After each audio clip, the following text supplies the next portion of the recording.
Bonjour à tous, ici Manga Anime Fan. On se retrouve aujourd'hui pour la manga lecture de la semaine. Une belle manga lecture. Je vous fais pas plus languir. Oubliez pas qu'il y a la relecture de Bleach à la fin de la vidéo qui se poursuit cette semaine. Vous allez voir, j'ai pas chômé là-dessus pour une fois. Je promets rien pour les autres semaines, par exemple. Ça, c'est désolé. Mais sans plus attendre, abonne-toi, like et commente. Et passons tout de suite à la première lecture de la semaine qui était Ashita no Joe, tome 8. Paru chez Glénat. Ashita no Joe. Wow! Ça continue de me surprendre à quel point j'aime la série. J'aime le personnage de Joe de plus en plus. c'est fou. Fait que là, on va le retrouver contre...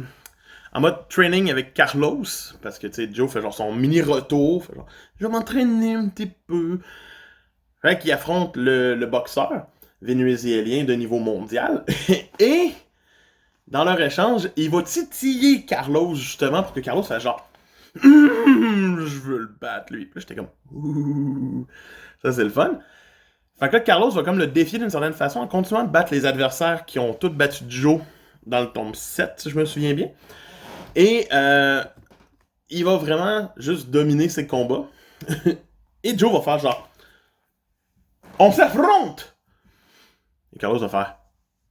OK. Donc, on va avoir en deuxième partie de tome, surtout après la mini-phase d'entraînement et tout, on va avoir le combat tant entendu entre Joe et Carlos qui commence là. Un mini-combat en 4 rounds qui passe vraiment vite et qui se finit d'une façon que je ne m'attendais pas. Et qui titille encore plus sur le tome 9, sur le fait que ce n'était que leur premier match d'une certaine façon. Il y aura un autre match, et même pendant que Joe s'entraîne à la fin du tome, Carlos fait genre, je vais t'aider. Notre match est demain, je vais venir t'entraîner un petit peu. Puis là, ils se battent vraiment comme des dévergondés sur le ring d'entraînement. C'est prenant. J'embarque de plus en plus dans Ashita. Je me rends compte qu'il m'en reste de moins en moins avant la fin, mais c'est une perle. Si vous ne possédez pas Ashita, qu'est-ce que vous faites? C'est à découvrir et à lire. Ratez pas ça. Ma deuxième lecture de la semaine fut Blue Lock, tome 1, publié par Pika. Blue Lock, c'est quoi? Ben, c'est facilement explicable par le fait suivant.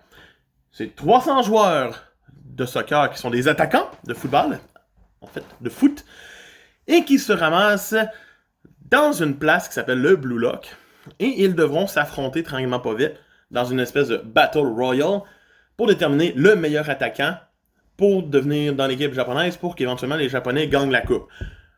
Bref, ça c'est la prémisse.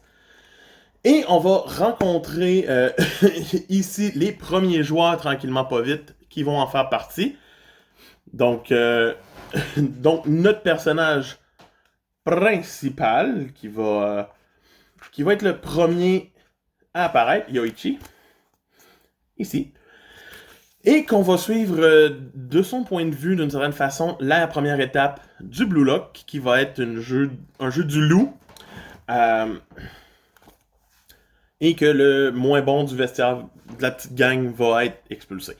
Celui-là qui va toucher le ballon en dernier, genre. Les dessins sont de ouf, et on ne fait que commencer Blue Lock. J'ai une centaine de chapitres de lutte Blue Lock dans la vie. J'ai juste arrêté quand j'ai vu qu'on allait les recevoir en français. J'ai fait, c'est bon, j'arrête, je vais plus me spoiler. Donc, je sais pas ce qui se passe dans les chapitres récents, je ne le sais pas du tout. Mais je peux juste vous convaincre que Blue Lock, c'est du style, c'est du foot, et c'est pas une façon d'équipe d'une certaine façon, c'est pas un sport d'équipe pour eux autres. Le but, c'est vraiment d'être le meilleur attaquant, de faire des buts. Et ce premier tome-là met des bases solides sur le futur de la série, nous propose un amalgame de personnages quand même assez charismatiques, parce qu'ils ont tous des traits très différents. Et, mais c'est ça, ils vont se démarquer de plus en plus dans les prochains tomes, j'en suis certain. Mais Blue Lock, une belle lecture à lire. Par la suite, toujours chez Pika, j'ai lu le tome 4 de Eden Zero. Tome 4. Je m'attendais à mieux. C'est les mots que je vais dire. Parce que on commence le tome avec le combat de Funatsu, donc de Shiki. Et je me disais, oh cool, un combat, enfin, on va avoir vraiment de l'action, puis tu sais, ça va paf pendant une couple de chapitres. Non, on a des révélations par-dessus révélations sur la vraie Sister qui est ici, qui va reprendre son rôle éventuellement. La planète avec le croque-mitant qui s'en venait, ben il va falloir qu'il s'enfuit. Fait que, à la moitié du tome, ils sont déjà échappés, mais il n'y a pas vraiment eu de conclusion au combat contre le gars vraiment épique. Il n'y a pas vraiment eu de choses intéressantes qui se passaient là. Et après ça, ben, on va avoir le petit moment de détente sur le vaisseau en mode ouais, ben on a des nouveaux amis. Cool! Bien sûr, des nouveaux amis, parce que. Et on va tout de suite trouver sur la prochaine planète qui vont aller la prochaine clé, donc Armit. Mais elle a fermé son cœur. Oh non, non, non, non, non. Donc ils vont aller dans un monde virtuel, dans un genre de JRPG, et ils vont changer un peu leur corps pour le plaisir de changer leur corps, et se ramasser dans un JRPG où c'est que tous les NPC ben sont rendus à un certain niveau de conscience et c'est plus juste genre vous cherchez votre chemin, prenez la droite. C'est comme ouais, je t'ai curé de te le dire, va-t'en. L'idée est bonne. Puis le vilain a quand même du style présentement, là, qu'on rencontre à la fin. Il est stylé, mais je suis déçu. Puis j'espère juste que le combat contre ce gars-là va pas être juste genre hey, 3 coups fini, t'es mon ami. Je veux que l'auteur ose un peu. Et pour l'instant, il n'a pas encore assez osé. Puis il nous donne tout cuit dans le bec à toutes les tombes à peu près. Donc, tome 4 est un peu décevant de Eden Zero. Ensuite, j'ai lu le tome, l'avant-dernier tome de la version anglaise de Sun and Moon, Pokémon. J'hésitais à vous en parler tellement que je suis comme écœuré de Pokémon solide, là. Puis des tomes qui sont aussi épais que ça, là, c'est désastreux. Dans le fond, on retrouve nos héros qui se battent contre Necrozma. Et ben, le tome s'ajuste de prémisse à faire en sorte que on se rende au clash final contre Necrozma dans le prochain tome. Étant donné que dans le vrai tome, ce serait le dernier, puis on avancerait vers le combat. Mais là, c'est comme toute la dernière mise en place qui reste. Les Kauna, tout le monde. Il se passe pas grand chose d'intéressant. On en apprend un peu plus sur certains personnages. Mais c'est tout. Ça finit vraiment sur un wow! Puis le prochain tome, qui va être le dernier, va être probablement le meilleur. Et ça va être le dernier tome de Pokémon que je vais acheter probablement, vu que je ne suis plus du tout attaché à l'histoire. Je vais acheter les versions complètes des tomes éventuellement quand ils vont sortir. Parce que, tu sais, vraiment, c'est des Special Edition. Je suis comme, ouais, non, non, non. Je veux ceux qui fit avec les autres dans ma bibliothèque, puis qui sont du même format, donc un peu plus haut et plus gros. Donc, Viz, vous me ratez ça depuis le début. Vous voyez que je n'aime plus mes tomes de Pokémon! Donc, j'ai fini la semaine sur Kaguya-sama Love is War, tome 2, publié par Pika. Le gros défaut du tome, c'est son premier chapitre, le chapitre 11, qui est un... comment dire? Qui est un copier-coller à peu près du chapitre 1 tout court, parce que, comme l'auteur l'explique, et c'est là que j'ai pardonné, à la fin du chapitre, c'est que l'œuvre a changé de magasin de prépublication au Japon, et il a dû faire une nouvelle amorce pour que ceux qui suivaient pas les 10 premiers chapitres comprennent l'intrigue. Mais après ça, le jeu du qui entre Kaguya et lui va déclarer son amour entre Miyuki et Kaguya continue, et c'est sincèrement c'est plaisant. Les chapitres en un chapitre, justement, les petites intrigues en un chapitre peuvent devenir répétitives, mais dès qu'on enchaîne sur plusieurs étapes du OK, il a donné son numéro de téléphone en début de tome, ils vont avoir une interaction par téléphone à la fin, et il y a des séquences vraiment juste belles aussi, tout court. C'est pas un manga prise de tête, c'est un manga sympathique à lire. J'ai ri moins dans le tome 1, Liam Mayer Joke reste sous la jaquette. C'est hilarant. Lisez ce qu'il y a en dessous des jaquettes si vous le faites pas déjà. C'est une des raisons pour laquelle les versions françaises sont tellement plus le fun, étant donné que c'est la version japonaise aussi, d'avoir caché des choses en dessous. Mais c'est un tome 2 qui avance avec quelques victoires d'un côté, quelques victoires de l'autre, mais personne qui n'a déclaré son amour à l'autre. C'est donc... C'est simple de même, c'est une série qui fait du bien. Ça va nous prendre des nouveaux personnages éventuellement pour venir ajouter à l'œuvre. Mais pour l'instant, Kaguya-sama, j'aime vraiment. Mon coup de cœur de la semaine revient clairement à Blue Lock. Juste parce qu'il faut que vous achetiez Blue Lock. Donc, ça, c'est certain. Et maintenant, passons à la relecture de Bleach. Cette semaine, une presque petite semaine de lecture. J'ai lu le tome 8, 9, 10, 11 de Bleach cette semaine. Donc, 4 tomes. La relecture avance. On débute enfin le meilleur arc de Bleach aux yeux de beaucoup de gens.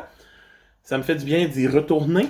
Donc, prenons ça un morceau à la fois. Le tome 8, c'est le reste de l'entraînement d'Ichigo. C'est le moment où il va même devenir un holo temporairement. Et éventuellement apprendre le nom de son épée et se battre avec sa nouvelle arme, qui est vachement stylée. Mais c'est tout. C'est les moments de faire radio aux gens, c'est les moments de faire genre, on s'en va sur Society. Et voilà, on est parti. Le tome 9, lui, va les voir arriver à Soul Society, affronter le gardien de la porte. Ben, Ichigo va affronter le gardien de la porte, gagner le droit de rentrer, et là, un personnage ultra stylé de Gin va arriver faire... Non, vous passez pas par ici, guys. Bye! Et ils vont être obligés de rester un petit peu plus coincés dans le Rukongai. Et dans le fond, trouver une nouvelle façon de rentrer dans le Soul Society. Dans la vraie place où que Rukia est. Ils vont rencontrer le personnage de Ganju, qui est un personnage que je déteste, exègre et déteste de tout mon cœur. Et sa sœur qui va éventuellement leur proposer une méthode pour s'en sortir. Pendant ce temps-là, on va apprendre que Rukia est de plus en plus mal prise et ce fait, son exécution est de plus en plus proche. Donc, la tension arrive. Dans le tome 10, on reprend avec le plan. Ils vont apprendre à contrôler leur énergie, faire une sphère et être expulsés dans la bonne place, dans le CRT. On va rencontrer les capitaines de division tranquillement pas vite, des Shinigami. Et la première étape sera bien sûr pour nos héros, Ichigo surtout, d'affronter un adversaire déjà en partant. Et Ganju aussi a le sien. Mais la grande majorité sera Ikkaku contre Ichigo. Ça occupe toute la fin du tome. C'est un combat vraiment prenant. Une belle séquence d'action. C'est la première qu'on a dans cette partie-là. Et elle vaut la peine. Mais elle est rapidement éclipsée par ce qui arrive dans le tome suivant. Donc le tome 11, où bien sûr Ganju va avoir son combat lui aussi, mais c'est plus un gag que d'autres choses, donc c'est ridicule. Il fait passer un des lieutenants, un capitaine, pour une 5e position qui fait genre se battre par des feux d'artifice. T'es comme, moi non, ça passe pas. En parallèle, on va avoir un combat avec Uryu qui va sauver Orihime. Un très beau petit combat qu'on oublie rapidement. Donc, c'est le même. On va voir que Chad fait juste se promener et défoncer des murs, parce que c'est Chad. Et ensuite, on va arriver au meilleur moment du tome. Renji contre Ichigo. Ça occupe tout le reste du tome. Et c'est le meilleur combat qu'on a jusqu'à là dans Bleach. Il y a des séquences magistrales. C'est pas le niveau qu'on va avoir éventuellement, mais c'est le premier vrai combat contre quelqu'un, et c'est totalement prenant. On en apprend plus aussi sur Renji et Rukia. On sait un peu plus qui est qui par rapport à elle. C'est touchant. C'est un petit flashback rapide. Comme cela pour qu'on voit qu'Ichigo a une attaque spéciale et tout. Mais c'est super le fun et ça se termine sur Renji qui demande à Ichigo d'aller sauver Rukia. Donc, au final, un arc qui démarre d'une très belle façon. Je vais continuer la semaine prochaine de le lire, c'est certain. Mais pour en savoir plus, et ce que je vais penser de la suite, abonne-toi, like et commente. Et on se retrouve cette semaine pour une nouvelle vidéo. Bye!